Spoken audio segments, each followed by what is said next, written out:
Le diabète, un véritable problème de santé publique à Saint-Louis. La maladie y prend de l'ampleur. Au niveau national, le taux de prévalence est estimé à 3,4%, mais ici, il est beaucoup plus élevé. Le chiffre qui est avancé actuellement tourne autour de 10 jusqu'à 15%.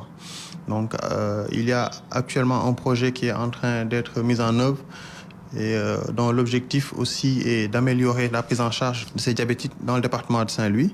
Et dans un volet de ce projet, il y a un volet capital qui est un volet recherche et qui est en train d'actualiser justement ces chiffres dans la ville de Saint-Louis. Les malades arrivent souvent à l'hôpital régional alors que la pathologie est en état avancé. Pour certains cas, une intervention chirurgicale s'impose. La plupart des patients que nous recevons, évidemment, ce sont des patients qui ne se connaissaient pas diabétiques et qui viennent, évidemment, en stade compliqué. Il faut dire que nous avons eu à faire une étude dans le service de chirurgie générale qui constitue le centre d'accueil des pieds diabétiques, le centre de référence des pieds diabétiques. Et cette étude montrait que nous effectuons environ 3 gestes sur le pied diabétique. Donc, il peut s'agir d'amputation majeure, d'amputation mineure. Donc, chaque semaine, nous faisions à peu près 3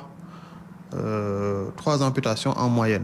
Des facteurs divers sont évoqués pour expliquer la flambée des cas de diabète dans la région nord. Il n'y a pas, à vrai dire, d'explication scientifique en soi. Je pense qu'il y a eu dans une des théories, c'est que Saint-Louis a constitué, si vous voulez, la première partie de l'Afrique de l'Ouest qui a été en contact avec la colonisation. Et je pense que cela peut peut-être expliquer ces taux importants de diabète que nous avons. La deuxième chose, il s'agit en fait de facteurs alimentaires qui peuvent aussi expliquer un taux important au niveau de la région de Saint-Louis. En 2005, une association des diabétiques voit le jour. Les membres mènent des actions de sensibilisation pour le recul de la maladie et le bien-être des patients. Nous avons mené plusieurs activités de sensibilisation et de prévention liées au diabète, dont les émissions tous les mardis.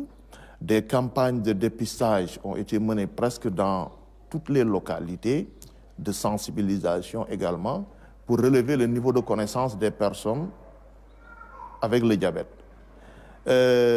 Également, nous avons mené une politique pour promouvoir le dépistage de proximité, parce que ce n'était pas un réflexe chez les Saint-Louisiens, et je dirais même les Sénégalais, d'aller au laboratoire se faire dépister.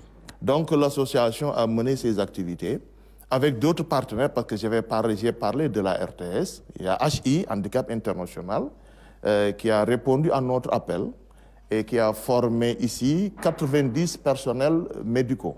La réduction de 50% des prestations médicales à l'hôpital régional s'ajoute à la liste des acquis de l'association. Cependant, les diabétiques souhaitent ardemment une unité de prise en charge capable de répondre aux différentes complications de la maladie dont le traitement est transversal.